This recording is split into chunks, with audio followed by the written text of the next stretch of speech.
नमस्कार, आदाब, अस्सलाम वालेकुम। We are connected with MS Study Academy. आपका अपना यूट्यूब चैनल में आप सभी का स्वागत करता हूँ।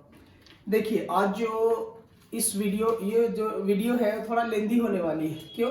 क्योंकि इस वीडियो में आज हम लोग जैक का जो सैंपल पेपर जैक ने इन्होंने अपने ऑफिशियल वेबसाइट पे रिलीज किया है, आज उसको करने वाले हैं और उसको समझने वाले हैं। इसीलिए आज की जो वीडियो है वो आपके लिए बहुत ही हेल्पफुल होगी फॉर द बोर्ड एग्जामिनेशन, क्योंकि इन्होंने बताया कि 40 मार्क्स ऑब्जेक्टिव और 40 मार्क्स सब्जेक्टिव में कैसे कैसे आना हो। मैं इससे पिछले वाली वीडियो में आपको समझा चुका हूं। आज मैं जो इन्होंने अपने ऑफिशियल वेबसाइट पे ये जैक का जो सैंपल पेपर इन्होंने रिलीज किया है उसका मैं एक्सप्लेनेशन या ऑब्जेक्टिव और सब्जेक्टिव सभी का एक्सप्लेनेशन करवाने वाला हूं। तो इसीलिए इस वीडियो को लास्ट तक देखिएगा, एंड तक देखिएगा और ये वीडियो आपके लिए बहुत ही हेल्पफुल होगा। ऐसा नहीं कि सिर्फ ऑब्जेक्टिव मैं टिक करा दूंगा, एक एक का कॉन्सेप्ट समझाते हुए इसका क्वेश्चन का और मैं एक्सप्लेनेशन इसका बताऊंगा। तो चलिए आज स्टार्ट करते हैं क्वेश्चन 1 से सेक्शन ए। ये जो सेक्शन ए है, सेक्शन ए, उसमें क्वेश्चन नंबर 1 है। इंग्लिश और हिंदी दोनों मीडियम के लिए हेल्पफुल है, हिंदी और इंग्लिश दोनों मीडियम। देखिए, इसका इंग्लिश में अब तक नहीं आया है, इसका इंग्लिश में अब तक ये जैक ने अपने ऑफिशियल वेबसाइट पे रिलीज नहीं किया है, इसलिए थोड़े कुछ बच्चों को ये प्रॉब्लम हो रही है कि सर अब तक हिंदी में आया है, इंग्लिश में नहीं आया है। तो देखिए, मैं क्वेश्चन बस लिख दे रहा हूँ और डिक्टेट कर दे रहा हूँ, उसका एक्सप्लेनेशन बता रहा हूँ, आप इसे ध्यान देंगे। पहला क्वेश्चन है हिंदी में 140 का अभाज्य गुणनखंडों के गुणनफलों के रूप में लिखा जाए। देखिए, अभाज्य गुणनखंड के गुणनफलों के रूप में। अभाज्य गुणनखंड मतलब सीधा सीधी ये बोलिए कि सर इस नंबर को स्प्लिट करना है और स्प्लिट करने के बाद स्मॉलर एलसीएम के फॉर्म में जो आएगा, मतलब स्प्लिट करके उसको लिख देना, इसको किसमें, एक्सपैंडेड फॉर्म में। हिंदी में बोले तो अगर बोलेंगे right 140 in the term of product of their prime factor. Product of their prime factor, जब भी प्राइम फैक्टर बोले तो कोई भी नंबर। देखिए, अब यहाँ पे क्या समझना है कि ये नहीं है कि एग्जाम में 140 ही होगा, ये जरूरी नहीं, लेकिन ये जरूरी है कि पहला क्वेश्चन जो फर्स्ट क्वेश्चन इन्होंने पैटर्न बनाया है वो इसी से रिलेटेड होगा। यहाँ पे 140 दिया है, हो सकता है एग्जाम में 120 दे दे, हो सकता है एग्जाम में 200 दे दे, तो उसका ये नहीं देना है कि यही होना चाहिए। बस आप इसका कॉन्सेप्ट समझिए कि 140 का product of their prime factor अगर करेंगे, अगर अभाज्य गुणनखंड करेंगे तो क्या कैसे बनता है। तो कुछ मत कीजिए, इस नंबर को एलसीएम में स्प्लिट कर दीजिए। फर्स्ट कितना से ऐड कर लगाएंगे, 2 से जा रहा, सबसे पहले छोटा नंबर से 2 7 जा 14 है ना, 0 लगा दिए, फिर 2 से लगा दीजिए, 2 से 35 बाद में, फिर 2 कितना से, 2 से नहीं लगेगा, अब 5 से लगा दीजिए, 5 7 जा 35, फिर 7 1 जा 7। ये जो आपका क्वेश्चन हो गया वो product of their prime factor के फॉर्म में लिख दीजिए। अब देखिए, अगर आपका एग्जाम में ऐसा दिया है ऑप्शन देख के इसको सेट करना है 5 into 7, अगर ऐसा है तो इस फॉर्म में लिख दीजिए। अगर पावर नोटेशन में है तो पावर में लिख दीजिए। जैसे मान लीजिए यहाँ पावर है कितना, 2 कितना टाइम आया है 2, तो 2 लिख दीजिए। 5 1 टाइम है तो 5 को 5 रहने दीजिए, 7। ये भी आंसर करेक्ट है और ये भी आंसर करेक्ट है। आपको आंसर जो मारना है वो आपके जो ऑप्शन के अकॉर्डिंग मारना है, क्योंकि हो सकता है ऐसा होता है, समझिएगा, इस फॉर्म में है तो इस फॉर्म में आपका आंसर दीजिएगा। चलिए, तो अगर प्राइम फैक्टर बोलेगा तो इस फॉर्म में आपको एक्सप्रेस कर देना है, इस फॉर्म में आपको एक्सप्लेन कर देना है एलसीएम लेकर के। अब आइए क्वेश्चन नंबर 2। क्वेश्चन नंबर 2 आपको क्या बोल रहा है, देखिएगा यहाँ पे समझिएगा। बोल रहा है एक धनात्मक संख्या 6q + 5 के रूप का है, तो संख्या निम्न में से क्या है। देखिए, एक क्वेश्चन आपको दिया 6q + 5, ये बोल रहा है एक संख्या है, धनात्मक संख्या 6q + 5 के रूप का है, तो संख्या निम्न में से क्या है। इंग्लिश में a number is in the form of 6q + 5 then the number is, तो ये नंबर कैसा है। देखिए, आपको इस फॉर्म में, ये यूक्लिड के फॉर्म में एक्सप्रेस किया है ऐसा, a = bq + r, ये यूक्लिड के फॉर्मूला पे लाई किया है। तो आपको कुछ नहीं करना है, ये जो r की प्लेस पे, जो रिमाइंडर की प्लेस पे आया 5, उसे देखना है कि वो ऑड नंबर है कि इवन नंबर है। हिंदी में बात करें तो ये सम संख्या है कि विषम संख्या है। तो आप देखेंगे कि सर 5 तो 2 का टेबल में नहीं आता है, 2 से डिविजिबल नहीं है, इसीलिए ये आपका जो नंबर है पूरा वो कैसा नंबर हो जाएगा, ऑड नंबर। हिंदी में बोले तो विषम संख्या। कैसा आंसर हो जाएगा, विषम संख्या। तो ये आपका क्वेश्चन नंबर 2 का जो ऑप्शन हो जाएगा फर्स्ट का हम लोग किए थे तो फर्स्ट का आया 2 इंटू 2 इंटू, ये आपका फर्स्ट का सी आया, ये सी आया। और ये जो क्वेश्चन नंबर 2 है उसका आपका ऑप्शन हो जाएगा बी आंसर। अब आ जाइए क्वेश्चन नंबर 3 में। थोड़ा वीडियो जो है आज की लेंदी होने वाली है, क्योंकि मैं एक एक क्वेश्चन का एक्सप्लेनेशन करके इसको एक्सप्लेन करके ही बताऊंगा। अब आ जाइए क्वेश्चन नंबर 3, 5 प्लस 2√3 किस प्रकार की संख्या है? इंग्लिश में 5 plus 2√3 is which type of number, which type of number, किस टाइप की नंबर है ये? देखिए अगर कभी भी आपसे पूछे किस प्रकार की संख्या है, तो देखिए यहाँ पे अगर आप देखिएगा कि अगर हम लोग दो संख्या की बात करेंगे, एक परिमेय संख्या और एक अपरिमेय संख्या, इंग्लिश में उसे बोला जाता है रैशनल नंबर और इरैशनल नंबर। अगर रैशनल की बात करेंगे तो रैशनल नंबर की यहाँ पे सर ये रूट जो है √3 का स्क्वायर रूट नहीं निकलेगा, तो इसीलिए जिसका स्क्वायर रूट नहीं निकलता है, जिससे रूट से बाहर नहीं निकलता है, उसको हम लोग बोलते हैं इरैशनल नंबर। क्यों? क्योंकि किसी भी रैशनल में अगर इरैशनल को चाहे प्लस कीजिए या माइनस कीजिए, हमेशा उस नंबर को चेंज कर देगी इरैशनल में। हिंदी में अगर बात करें तो किसी परिमेय संख्या में अपरिमेय संख्या को चाहे प्लस किया जाए या माइनस किया जाए, ये संख्या हमेशा अपरिमेय बदल जाती है। तो ये आंसर पूरा हो जाएगा अपरिमेय। ऑप्शन आपका कौन वाला सही है? सी नंबर सही है। अपरिमेय संख्या इंग्लिश में क्या लिखिएगा? Irrational number. क्या लिखेंगे? इरैशनल नंबर, है ना, यहाँ पे लिख देंगे इरैशनल नंबर। ठीक है, चलिए क्वेश्चन नंबर 4।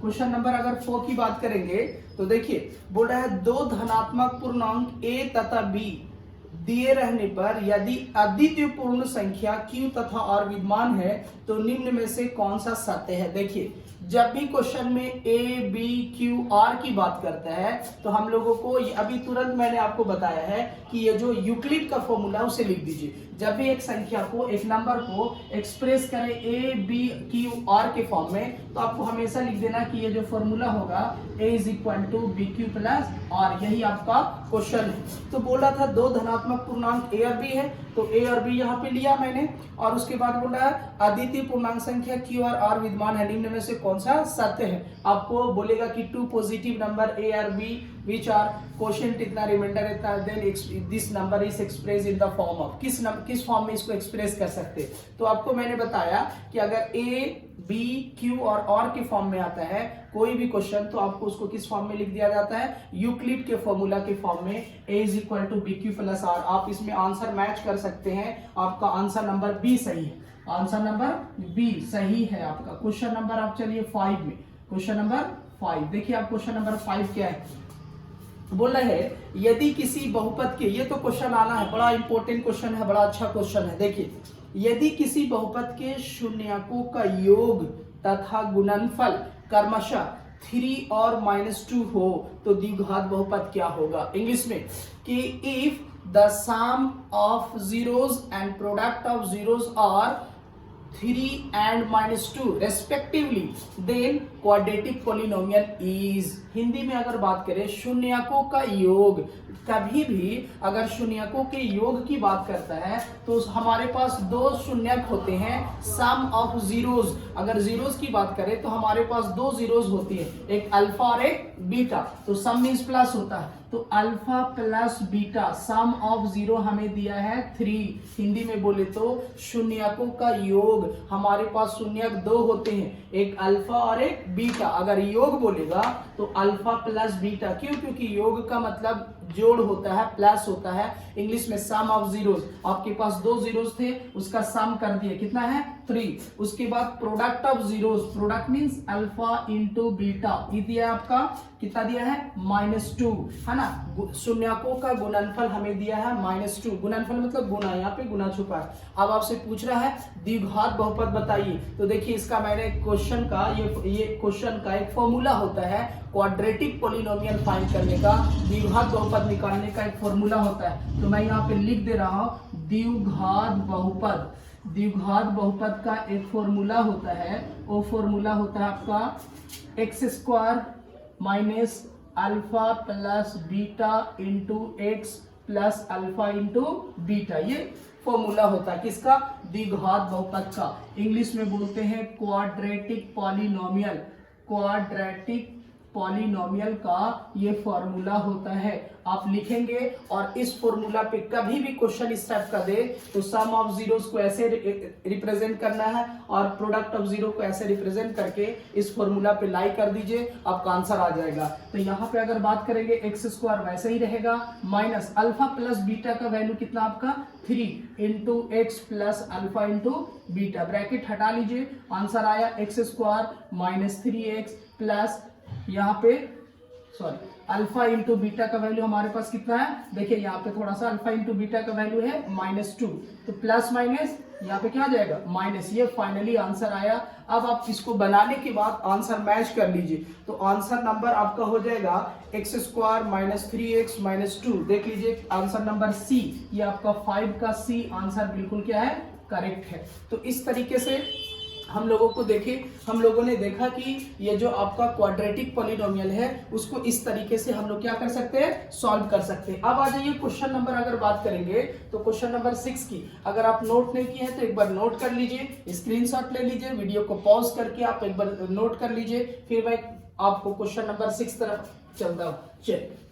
चलिए अभी क्वेश्चन नंबर 6 देखिए, इसमें हम लोगों को क्वेश्चन क्या बोल रहा है कि किसी बहुपद के ग्राफ आकृति में दिया गया है बहुपद के शून्यकों की संख्या। देखिए आपको कुछ नहीं देखना, यहाँ पे आपको देखना है शून्यकों की संख्या, ये एक्स एक्स है, एक्सिस होता है, ये एक्स डैश, ये वाई और ये वाई डैश और ये ओरिजिन पॉइंट। हम लोगों को उससे नहीं देखना। अगर कभी भी आपको बोलेगा शून्यकों की संख्या, ये क्वेश्चन रहना, जो क्वेश्चन जैक ने रिलीज किया है पूरा वही रहेगा, बस नंबरिंग चेंज हो सकता है, उसमें कोई डाउट नहीं। अगर आपसे पूछेगा शून्यकों की संख्या, शून्यकों की संख्या, तो अगर बात करेंगे हम लोग शून्यकों की संख्या को इंग्लिश में नंबर ऑफ जीरोस, तो अगर बात करेंगे नंबर ऑफ जीरोस की तो आपको एक्स एक्सिस पे, ये जो एक्स एक्सिस है ये वाली लाइन, इस पे देखना है कि कितना टाइम टच किया है कोई अनदर लाइन, दूसरी रेखा। तो देखिए एक बार यहाँ टच कर रहा है, एक बार यहाँ टच कर रहा है और एक बार यहाँ टच कर रहा है। वाई एक्सिस पे नहीं देखना, वाई पे नहीं देखा जाता, सिर्फ इस वाले लाइन पे देखिएगा कितना टाइम कट किया है। तो देखिए एक यहाँ है, एक यहाँ, यहाँ एक है, टोटल कितने हुए 3। तो शून्यकों की संख्या जो हमारा आंसर हो जाएगा वो 3 हो जाएगा। इंग्लिश में बोलेंगे नंबर ऑफ जीरोस, तो नंबर ऑफ जीरोस कितने हो जाएंगे 3। ये ऑप्शन नंबर आपका क्या सही है, डी, ये ऑप्शन नंबर कौन सही है, डी। अब आगे क्वेश्चन नंबर 7 की अगर बात करता हूं, 7 की अगर बात करूंगा तो ये क्वेश्चन भी बड़ा प्यारा सा क्वेश्चन है। आपका बोल रहा है 4u स्क्वायर प्लस 8u का शून्यक होगा। इंग्लिश में the zeros of 4u square plus 8u is, तो जब भी जीरोस बोलेगा, ये देखिए इसमें 2-3 क्वेश्चन मैंने वीवीआई करवाया है जो उसी से क्वेश्चन ये सारे। तो अगर देखिएगा 4u स्क्वायर प्लस 8u, तो यहाँ पे अगर हम लोग बात करेंगे शून्यक पूछ रहा है, तो शून्यक का मतलब होता है कि u की वैल्यू, अगर इसमें t लगा तो t की वैल्यू, अगर x लगा तो x की वैल्यू बताइए। तो देखिए जितना पावर होता है उतना आंसर होता है। तो अगर यहाँ पे बात करेंगे हमारा पावर 2 है तो आंसर भी कितना होना चाहिए 2 पीस। तो देखिए यहाँ पे क्या कीजिए कि इन दोनों में कुछ कॉमन मिल रहा है, हाँ सर कॉमन मिल रहा है 4u, 4 का टेबल में 8 भी आ जाएगा, u भी कॉमन है, तो यहाँ पे क्या करूंगा कि u बचा, u 2 पीस था बाहर निकल गया, प्लस 4 का टेबल में 8 कितना टाइम में 2, u बाहर आ गया, ये आपका हुआ। आप क्या कीजिए, आप इसे आप क्या कर सकते हैं, इसको जीरोस के फॉर्म में अगर आप नोट कीजिएगा तो देखिए क्या करेंगे एक बार हम लोग क्या करेंगे, इसको एक ब्रैकेट में डाल दीजिए, जैसे 4u एक ब्रैकेट में और एक ब्रैकेट में u प्लस 2। अब आंसर फाइंड करने के लिए हम लोग को क्या करना है कि एक बार 4u इज इक्वल टू 0 और एक बार आप क्या कीजिए इस bracket u plus 2 equal to 0, ये इधर इनटू में उधर जाएगा डिवाइड में, तो हो जाएगा हम लोगों का answer u is equal to 0/4 और यहाँ पे u इज इक्वल टू, ये इधर प्लस उधर जाएगा माइनस। तो 2 आंसर मैंने बोला कि जितना पावर होता है उतना आंसर होता है। देखिए आपके पास 2 जीरोस आ गए, एक हुआ u, 0 को 4 से डिवाइड 0, ये इधर प्लस इधर आया माइनस, कॉमन लिया मैंने बस यहाँ पे 4u, उसके बाद 4u बाहर u प्लस 2, एक ब्रैकेट में 4u को डाला है और एक ब्रैकेट में u प्लस 2 को, ये इधर इंटू से डिवाइड में, इधर प्लस से माइनस में, तो आपका आंसर जो आ गया वो आया है 0 और -2। आप मैच कर सकते हैं, आप मैच कीजिएगा तो ये आपका आंसर हो जाएगा A और B both, answer number D. A और B both, answer number D जो है आपका सही है। अब आ जाइए क्वेश्चन नंबर 8 में, ये भी बहुत इजी सा क्वेश्चन है, ये 7 था, ये 8। रैखिक समीकरण linear equation a1x plus b1y plus c1 equal to 0 तथा and a2x plus b2y plus c2 is equal to 0 में यदि, देखिए बस इक्वेशन दिया है, दो इक्वेशन दिया है, जैसा ऐसा दिया a1x plus b1y plus c1 equal to 0, ये फॉर्मूला आपको याद होगा तभी बन पाएगा, b2y plus c2 equal to 0, ये इक्वेशन फर्स्ट मान लीजिए, इक्वेशन सेकेंड। इसके लिए एक कंडीशन दिया है, एक टर्म दिया है कि अगर ये ऐसा है a1 by a2 is equal to b1 by b2 is equal to c1 by c2, अगर इस टर्म का है तो बताइए ये कैसा हल होगा। ये कौन सा ऑप्शन चुनना है? बोल रहा है अद्वितीय हल। नहीं सर, अद्वितीय हल का तो फॉर्मूला होता है a1 by a2 not equal to b1 by b2, ये तो नहीं होना है। सेकेंड, अनेक हल, हाँ ये हो सकता है सर अनेक हल, इसलिए क्योंकि अनेक हल का फॉर्मूला होता है a1 by a2 is equal to b1 by b2 is equal to c1 by c2, तो ये आंसर आपका सही है। और कोई हल नहीं, कोई हल का तो फॉर्मूला होता है a1 by a2 is equal to b1 by b2 not equal to c1 by c2, तो ऑप्शन नंबर हमारा कौन सही है? बी सही है। इंग्लिश में थोड़ा देख लीजिएगा, इंग्लिश में बता रहा है अद्वितीय हल, अद्वितीय हल को इंग्लिश में बोलते हैं यूनिक सॉल्यूशन, तो यूनिक सॉल्यूशन का तो फॉर्मूला होता है sir a1 by a2 not equal to b1 by b2, ये तो होना नहीं है क्योंकि हमारा तीनों कंडीशन इक्वल है।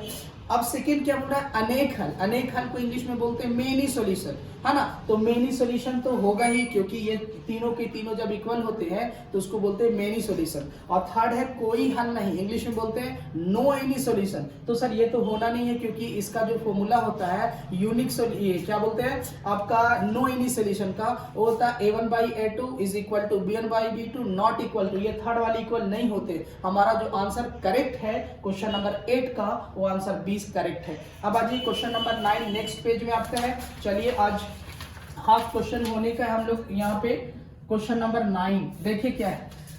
समीकरण इतना इतना और इतना के द्वारा निरूपित रेखाएं हैं। देखिए तो समीकरण यहाँ पे लिखा है, इसको इसी फॉर्म में है, बस इसको आपको दिखाता हूँ एक बार। 6x minus 2y plus 9 equal to 0 equation first, उसके बाद 3x minus y plus 12 equal to 0 equation second. देखिए अब इससे पूछ रहा है कि निरूपित रेखाएं, देखिए कुछ भी पूछ सकता है, ऐसा इक्वेशन दे करके पूछेगा आपका which type of line, which type of solution, या कंसिस्टेंट और इनकंसिस्टेंट। इसका 3 कंडीशन होता है, इस क्वेश्चन का पूछने का 3 कंडीशन है। पहला पूछ सकता है आपसे विच टाइप ऑफ सॉल्यूशन, तो सॉल्यूशन अभी मैंने आपको क्वेश्चन नंबर 8 में बताया।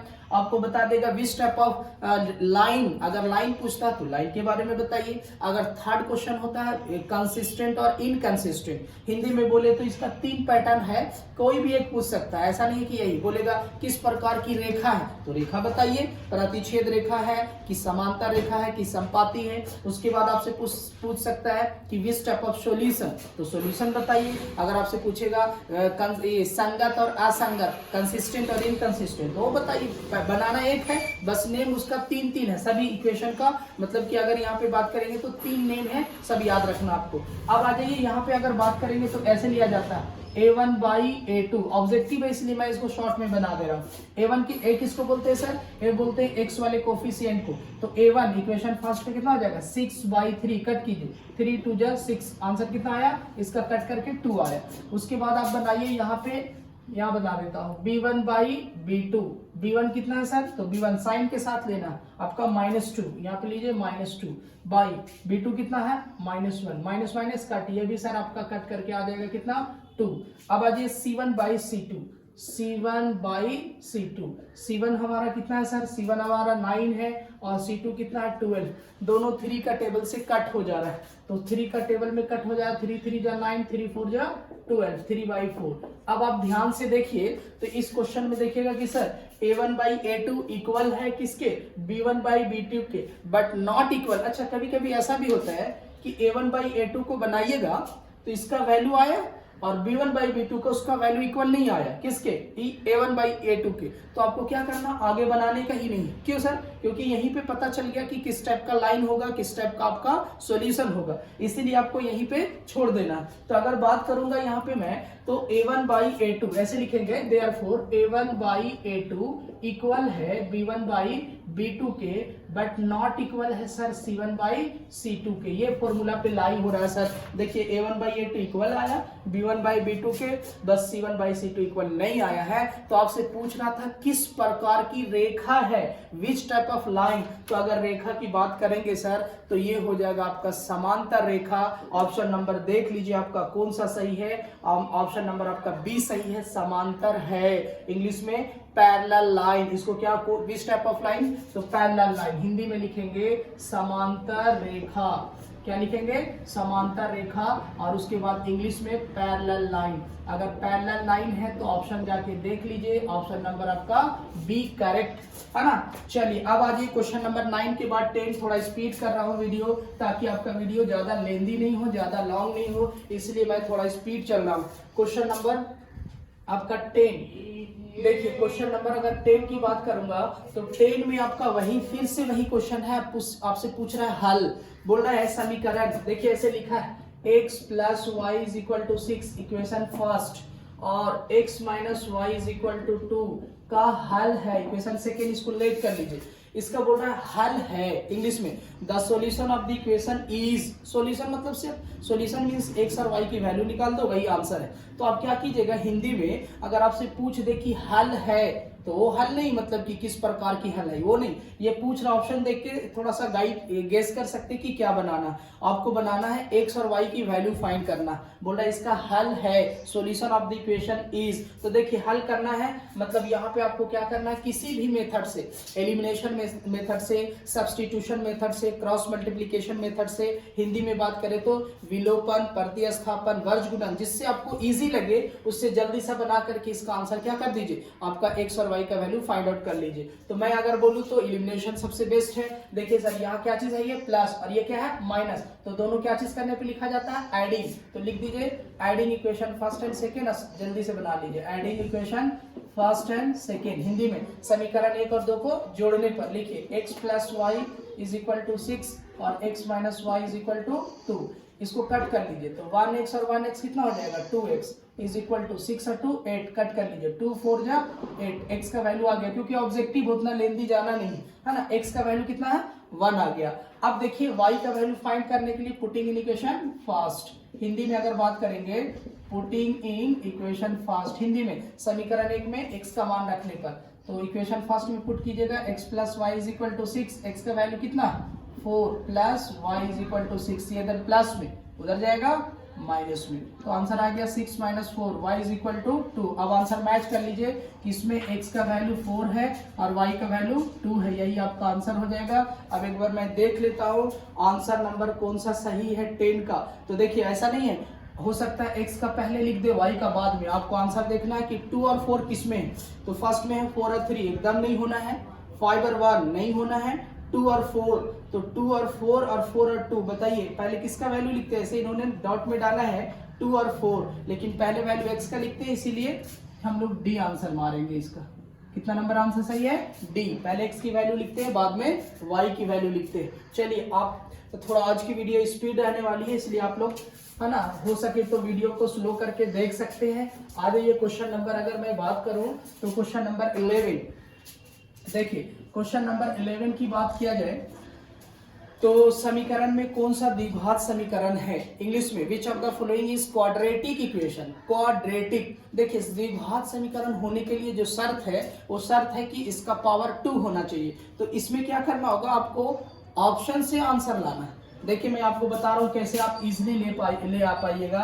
इसमें अगर ऑप्शन लिख देता हूँ मैं, फर्स्ट ऑप्शन है x minus 3 X square minus 7, second option है बी नंबर x प्लस 1 का whole square is equal to X square minus 5x। मैं आपको एक ट्रिक्स सिखा रहा हूँ यहाँ पे कैसे आप आंसर मारेंगे इसका, x प्लस 1 का whole square is equal to 2x minus 3। देखिए डी नंबर ऑप्शन है X square plus 3x plus 1 is equal to X minus 2 का होल स्क्वायर। देखिए आपसे पूछ रहा है कौन सा द्विघात समीकरण है। देखिए द्विघात समीकरण होने के लिए पहली जो शर्त है वो शर्त है कि सर इसका पावर 2 होना चाहिए। इसको सॉल्व कीजिए और पावर अगर 2 बच गया तो द्विघात समीकरण है, क्वाड्रेटिक इक्वेशन है, और अगर नहीं हुआ तो क्वाड्रेटिक इक्वेशन नहीं होगा। तो अगर मैं बताऊं आपको ट्रिकली इजिली, देखिए इसको अगर आप इंटू कीजिए, बस पावर तो 2 देखना, अगर 2 कट गया तो क्वाड्रेटिक इक्वेशन नहीं है, और अगर 2 बच गया तो क्वाड्रेटिक इक्वेशन है।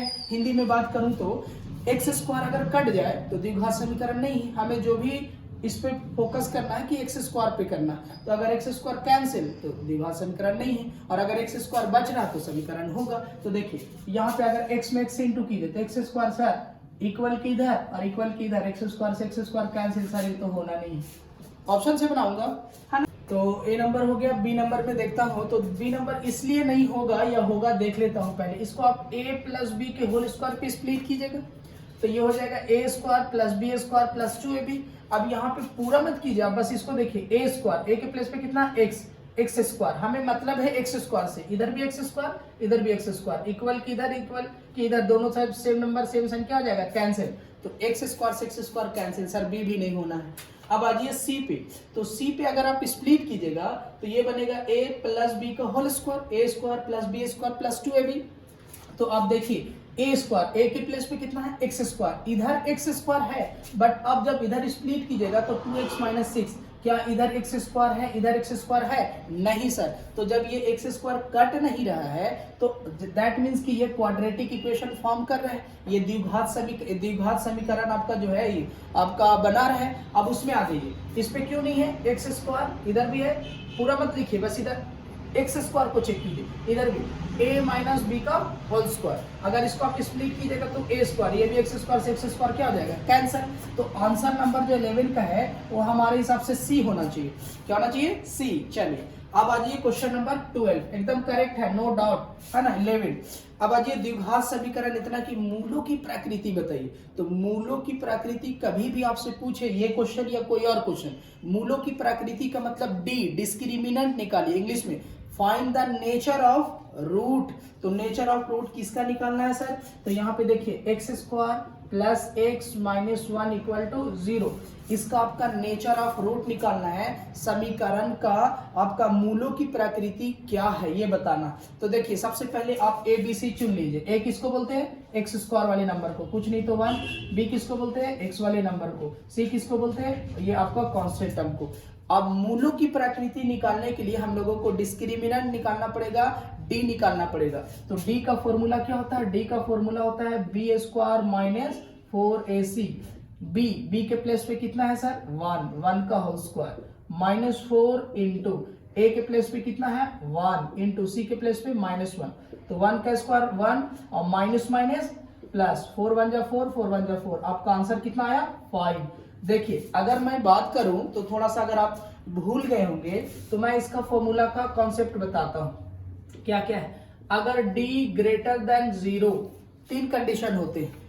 d ग्रेटर देन 0, अगर d का वैल्यू ग्रेटर देन 0 है, 0 से बड़ा मीन्स कोई भी पॉजिटिव नंबर, जैसे अभी आपका क्या आया +5, तो इसका नेम है दो भिन्न मूल। देखिए इसमें सेट में थोड़ा अलग लिखते हैं, हम लोगों ने इसको लिखाया होगा या आपके टीचर लिखाएंगे कि मूलों की जो प्रकृति होगा वो मूल वास्तविक एवं असमान होता है। इंग्लिश में 2 distinct real root, distinct means अलग अलग सर, कब होगा जब भी कोई नंबर पॉजिटिव में हो, प्लस में हो, तो उसका मतलब हुआ मूल जो है वो वास्तविक और असमान है। इंग्लिश में 2 डिस्टिंक्ट रियल रूट। और अगर सर d का वैल्यू 0 आ जाए तो अगर d का वैल्यू 0 आ जाएगा तो उसको बोलते हैं मूल वास्तविक एवं समान है, 2 इक्वल रियल रूट। और अगर सर d का वैल्यू नेगेटिव आ जाए मींस लेस देन 0 आ जाए, माइनस में आ जाए, तो अगर d का वैल्यू नेगेटिव आ जाएगा, माइनस में आ जाएगा, तो लिखेंगे मूल वास्तविक नहीं है, नो रियल रूट। ये इसका आपका क्या होगा,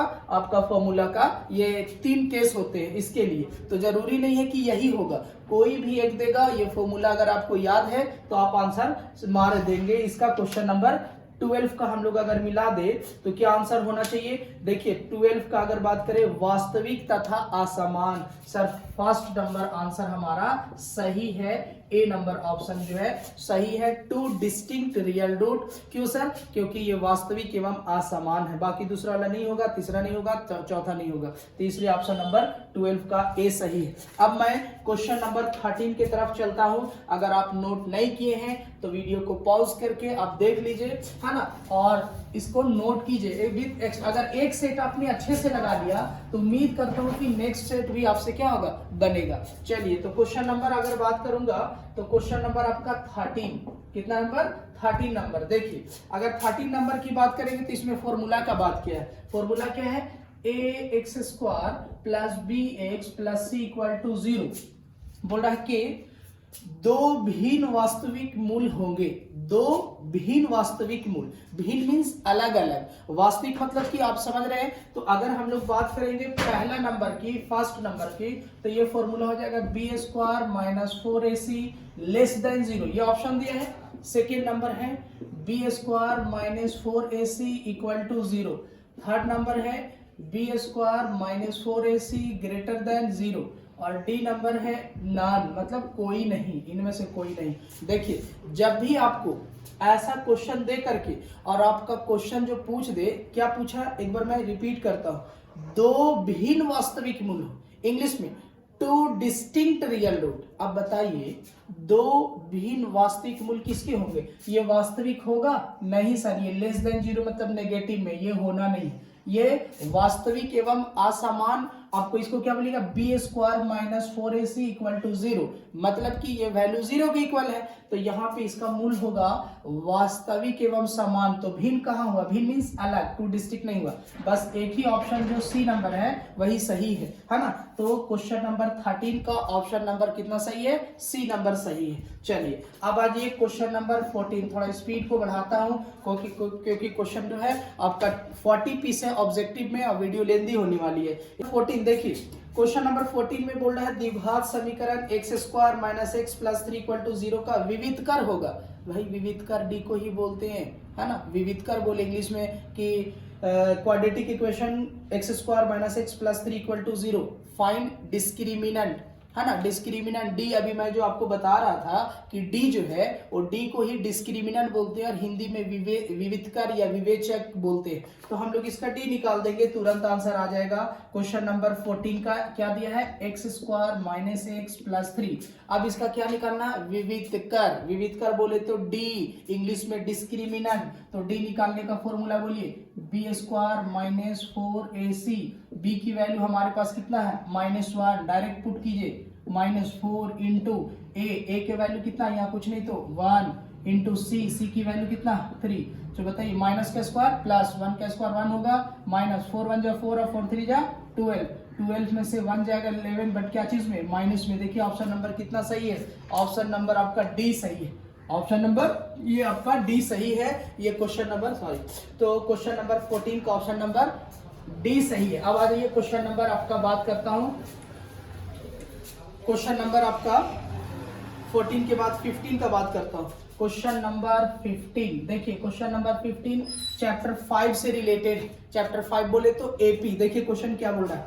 प्रथम पद ए एवं सार्वंतर डी वाले एपी के एनवा पद है ना, इंग्लिश में कि first term A common difference D, then the nth term of the AP is. देखिए जब आपको ए दिया है, डी दिया है, एन दिया है, तो एन का फॉर्मूला लिख दीजिए। एन मीन्स लास्ट टर्म, अंतिम पद का फॉर्मूला क्या होता है? A plus N minus 1 into D. देखिए आपका ऑप्शन कौन सा सही है? ये तो बनाना भी नहीं था सर, फॉर्मूला है, एन का फॉर्मूला लगा दीजिए। क्वेश्चन नंबर 15 का आपका ऑप्शन नंबर कौन सही है? सर ये तो डी सही है सर। क्वेश्चन नंबर 16 में आ जाइए। क्वेश्चन नंबर 16 की अगर बात करूं मैं, एपी 10 7 4 डॉट डॉट डॉट का 30वां पद ज्ञात कीजिए। मोस्ट इंपॉर्टेंट क्वेश्चन, ये आपको 5.2 में क्वेश्चन मिलेंगे। आपका बोल रहा है एपी, ऐसे लिखा हुआ है AP 10 7 4 dot dot dot find 30 term, 30वां पद ज्ञात कीजिए। देखिए आपको कभी भी 30वां पद 20वां पद एग्जाम में इसी तरह का क्वेश्चन रहेगा, बस आपको उसका नेम चेंज कर देंगे, वैल्यू चेंज कर देंगे, और बस आपको क्या करना है, जो पैटर्न मैं बता रहा हूँ एक बार अच्छे से समझ के बना लेना है। आपका क्वेश्चन सारा इसी टाइप का रहना है। देखिए अगर मैं बात करूं तो a का वैल्यू कितना हो जाए 10, d निकालने का फॉर्मूला क्या होता है a2 माइनस a1, a2 कितना 7 माइनस 10 आपका कितना हो जाएगा 3। आपसे पूछ रहा कौन सा पद 30वां पद, फाइंड द 30th टर्म। तो 30th टर्म का फॉर्मूला 30वां पद को लिखेंगे, एक पद है और 30वां a30, इसका फॉर्मूला होता है a प्लस 29d। जितना पद बोलेगा उसका a प्लस करके यहाँ जितना बोलेगा पद निकालने उससे कम लेके d ले लेना, यही फॉर्मूला होता है शॉर्ट वाले, है ना। तो बताइए a की वैल्यू कितना आपके पास है 10 प्लस 29 इंटू d के वैल्यू आपके पास कितना आया 3, तो 10 का 10 प्लस 29 का टेबल 3 टाइम्स पढ़िए 87 में 10 ऐड कर दीजिए कितना हुआ 97। ये हुआ आपका आंसर। मैच कर सकते हैं क्वेश्चन नंबर 16, ऑप्शन नंबर आपका हो जाएगा ए। ऑप्शन क्या सही है ए, आप मैच कर सकते हैं। देखिए कोई भी टर्म बोलेगा उसका फॉर्मूला लगा करके वैल्यू फाइंड आउट कर लेना है। चलिए उम्मीद करता हूं आपको वीडियो समझ आ रही होगी, तो आप लास्ट तक देखें, बहुत ही हेल्पफुल होगा आज का वीडियो। ये पूरा जैक के वेबसाइट पे जो क्वेश्चन आया है उसका मैं एक्सप्लेनेशन करवा दे रहा हूं पूरे डिटेल्स में, ताकि एक क्वेश्चन के हेल्प से और भी क्वेश्चन जो इस टाइप के हो वो बन सके। सारे सेट वैसे ही है, बस नंबरिंग चेंज है, वैल्यू चेंज है, कुछ क्वेश्चन सेट में डिफर है। ये सेट 1 मैं करा रहा हूं जो जैक ने रिलीज किया है अपने ऑफिशियल वेबसाइट पे। तो अब आज ये क्वेश्चन नंबर आपका 16 था। अब मैं आपको यहाँ पे 17 क्वेश्चन नंबर 17 की अगर बात करूंगा तो क्वेश्चन नंबर 17 में आप देख लो वही चीज है AP 3 8 13 18 डॉट डॉट डॉट का कौन सा पद 78 है। AP 3 8 13 18 dot dot dot which term is 78, फिर वही चीज है विच टर्म। अगर पूछ रहा विच टर्म, अगर कभी भी ऐसा क्वेश्चन पूछ दे, AP हम लोगों को क्या दिया है 3 8 13 डॉट डॉट डॉट जितना भी। सबसे फर्स्ट में आप बताइए A की वैल्यू कितना, A मीन्स फर्स्ट टर्म कितना है 3, D निकालने का formula A2 minus A1, A2 कितना है 8 माइनस 3 कितना आ गया 5। आपसे पूछ रहा, देखिए यहाँ पे क्वेश्चन के थोड़ा सा एक बार डिक्टेट करता हूँ। बोल रहा है which term is 78, which term. जब भी ऐसा क्वेश्चन बोले कि विच टर्म इज 78, हिंदी में कौन सा पद 78 है, तो पद मतलब n निकालना है। तो सर ये an की वैल्यू किसकी है, तो an की जो वैल्यू हो जाएगी वो हो जाएगी an की मतलब कि विच टर्म इज 78 ऐसा बोले तो an की वैल्यू 78 है। क्यों सर, क्योंकि टर्म हमें निकालना है, और जब ऐसे बोलता है कि विच टर्म इज 78 तो यहाँ पे क्लियर है कि 78 an है, an लास्ट टर्म है और हमें उसके हेल्प से n निकालना है। तो an का जो वैल्यू हो जाएगा वो हो जाएगा 78 और n हमें क्या करना है निकालना है, टर्म निकालना। हिंदी में कौन सा पद 78 है, तो कौन सा पद जब भी बोले तो पद मतलब n निकालना है। तो सर जो 78 है वो किसकी वैल्यू है, तो 78 वैल्यू होता है an का। मतलब ऐसे क्वेश्चन जब बोलेगा तो यहाँ पे an का वैल्यू कितना काम कर रहा है 78। अब इसका फॉर्मूला लगाइए, जब भी आपको a d an और n में कोई भी एक गायब होगा तो आप हमेशा n के फॉर्मूला से ही फाइंड करेंगे। n का formula a plus n minus 1 into D. क्या आपके पास an की वैल्यू है, हाँ सर 78। a का वैल्यू कितना है 3 प्लस n माइनस 1, n निकालना छोड़ दिए इंटू डी का वैल्यू कितना हो गया हमारे पास 5। फर्स्ट स्टेप प्लस माइनस, ये इधर प्लस इधर आ जाएगा माइनस 78 माइनस 3, यहाँ पे बचा n माइनस 1 इंटू 5। अगर बात करूं तो 78 में से 3 जाएगा कितना बचेगा 75, ये इंटू इधर आ जाएगा डिवाइड n माइनस 1 कट कर दीजिए 15 5 जा 75। यहाँ पे ये n माइनस में 1 इधर आएगा प्लस, तो हो जाएगा 15 plus 1 is equal to n, 16th term. अब बताइए कौन सा टर्म 78 है, तो 16 टर्म जो है इस AP का 78 हो जाएगा। हम लोगों से उतना नहीं पूछा, बोला which term, term means n is equal to 16। देखिए ऑप्शन नंबर कौन सा सही है, तो ऑप्शन नंबर आपका बी सही है। 16वां पद इंग्लिश में 16th टर्म जो है वो 78 होगा सर इस ऑप्शन के अकॉर्डिंग। अब आ जाइए 18 में आपका ये चैप्टर रिलेटेड है किससे, ट्रायंगल से, है ना। ट्रायंगल से क्वेश्चन दिया है, तो अगर मैं बात करूं 18 क्वेश्चन का, तो देखिए 18 नंबर में क्या बोला है, क्वेश्चन नंबर 18, क्वेश्चन नंबर में 18 है समरूप त्रिभुज की संगत भुजाएं। देखिए आपको मैंने जब बताया है, क्लास में बताया क्या है कि समरूप की कसौटी, इंग्लिश में क्राइटेरियन ऑफ सिमिलरिटी, पहला उनकी संगत कोण बराबर होती है, और दूसरा उनकी संगत भुजाएं समान अनुपात में होती है, उसको समानुपाती भी बोला जाता है। इंग्लिश में क्राइटेरियन ऑफ सिमिलरिटी दो होते हैं, ये बहुत बार जैक ने पूछा भी है 2 मार्क्स का कि write the criterion of similarity. तो क्राइटेरियन ऑफ सिमिलरिटी की अगर हम लोग बात करेंगे तो क्राइटेरियन ऑफ सिमिलरिटी फर्स्ट है there corresponding angles are equal, और सेकेंड है there corresponding sides are in the same ratio, उसी को बोलता है proportional. Same ratio mean proportional, तो दोनों बात सेम है। आपसे यहाँ पूछ रहा है अगर एंगल बोलेगा तो एंगल्स आर इक्वल, उनके संगत कोण बोलेगा तो बराबर होते हैं, अगर संगत भुजा बोलेगा तो समानुपाती होते हैं, है ना। तो देखिए आपका ऑप्शन में समानुपाती सही है। ये दिया है कहां से, ये आपका क्राइटेरियन ऑफ सिमिलरिटी, समरूपता की जो कसौटी है वहां से इन्होंने निकाल के और ऑब्जेक्टिव बनाया है चैप्टर 18। तो इसका आंसर डायरेक्ट मारिएगा बी नंबर, है ना। 18 का क्या नंबर आंसर होगा, बी। याद रखिएगा अगर संगत कोण पूछेगा तो संगत कोण आपस में बराबर होते हैं और संगत भुजाएं समानुपाती होते हैं। इंग्लिश में अगर बोलेगा कि दो आपका सिमिलर ट्रायंगल है तो दो सिमिलर ट्रायंगल का उसकी जो साइड होती है वो क्या होता है, सेम रेशियो में होता है। Same ratio means proportional. और अगर आपसे पूछेगा कि देयर एंगल्स विल बी, तो there angles will be equal. दो क्राइटेरियन ट्रायंगल की एंगल इक्वल होती है और उसकी साइड प्रोपोर्शनल होती है। इसको याद रखना, वहीं से ऑब्जेक्टिव इन्होंने बनाया है। क्वेश्चन नंबर 19 में आ जाइए, ये भी बड़ा प्यारा क्वेश्चन है। पर अगर 19 की बात करता हूं मैं तो 19 में भी बड़ा अच्छा क्वेश्चन है। देखिए इसका भी मैं एक ट्रिक्स बता रहा हूं आपको, एकदम बिना पेन उठाए आप बना सकते हैं। देखिए कैसे, दो समरूप त्रिभुज की भुजाएं, अगर दो त्रिभुज है और उसकी भुजाएं का अनुपात दिया है, इन त्रिभुज के क्षेत्रफलों का अनुपात बताइए। इंग्लिश में कि the sides, the ratio of sides of two triangle are in the ratio 4:2। ये साइड्स का रेशियो दिया 4:9।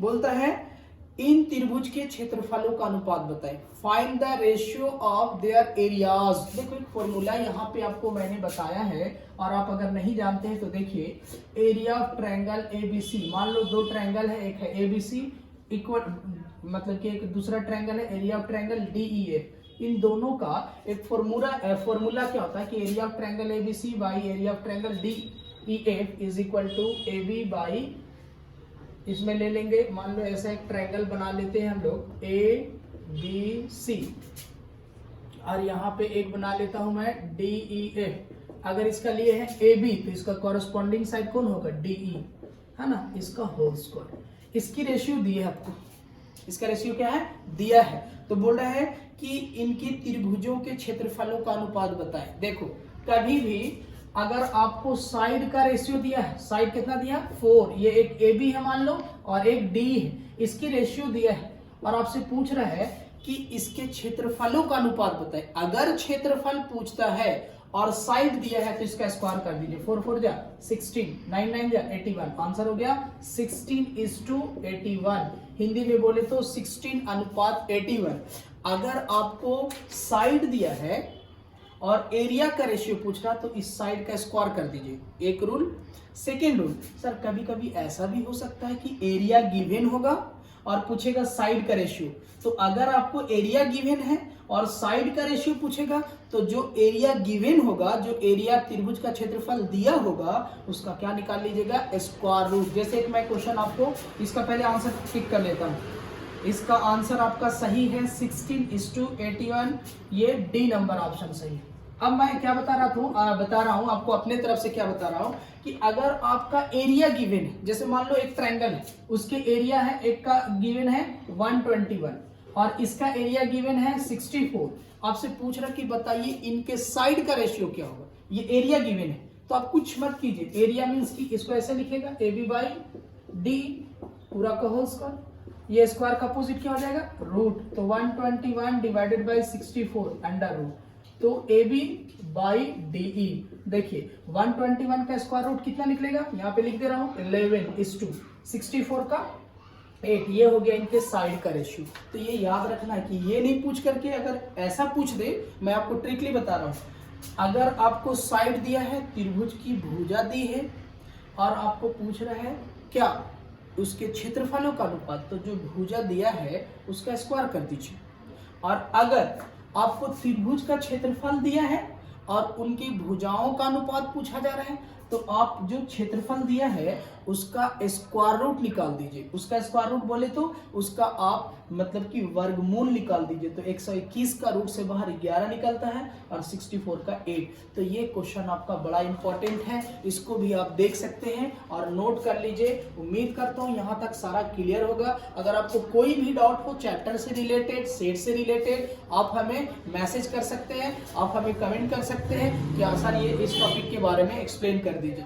चलिए नेक्स्ट क्वेश्चन अगर मैं बात करूं, इसका 18 हो गया, 19 हो गया। अब आपका क्वेश्चन नंबर 20 की अगर मैं बात करता हूं, तो क्वेश्चन नंबर 20 देखिए क्या बोल रहा है कि त्रिभुज ABC में AB 6√3, AC 12 सेंटीमीटर और BC 6, तो कोण B है। देखिए जब भी एक ट्रायंगल की बात करेगा और कोण पूछेगा तो ज्यादातर इस क्वेश्चन का पर्पस होता है कि कितना डिग्री एंगल होगा।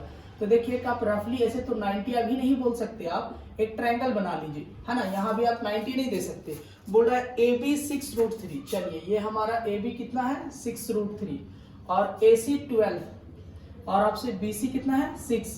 पूछ रहा कि बताइए ये कैसा ट्रायंगल है। सर इसको कुछ नहीं करना है, जब ऐसा ट्रायंगल को पूछेगा कि किस प्रकार की त्रिभुज है, किस प्रकार का त्रिभुज है, तो अगर मैं बात करूंगा तो यहाँ पे इसका फॉर्मूला क्या होता है, पाइथागोरस थ्योरम। पाइथागोरस पर में होता है h² = p² + b²। इस पे आप पुट कर दीजिए। अगर ये फॉर्मूला का दोनों तरफ वैल्यू सेम आ जाए तो एंगल बी 90 डिग्री होगा, और अगर सेम नहीं आया तो एंगल बी बता भी नहीं सकते, लेकिन उन्होंने बोला तो कुछ तो एंगल होगा। h की जगह पे कितना 12 का स्क्वायर, p का वैल्यू कितना 6√3 पूरा का होल स्क्वायर प्लस b का वैल्यू कितना 6 का स्क्वायर। तो अगर मैं बात करूं तो 12 का स्क्वायर कितना होता है 144, 6 का स्क्वायर 6 6 36 into 3 प्लस 6 6 36। अगर मैं बात करूं तो 144 इधर ही रहेगा, 16 3 6 3 18, 3 3 9 और 1 10, 108 प्लस 36 144 और 144। हमें लगता है कि दोनों तरफ सेम आया, तो चलिए एंगल बी एकदम आराम से लिख दीजिए, angle B by the converse of Pythagoras प्रमेय, है ना। ये आपका angle B 90 degree. Option number आपका क्या मिल रहा है 20 का, ऑप्शन नंबर ये आपका सी सही है, ऑप्शन नंबर सी।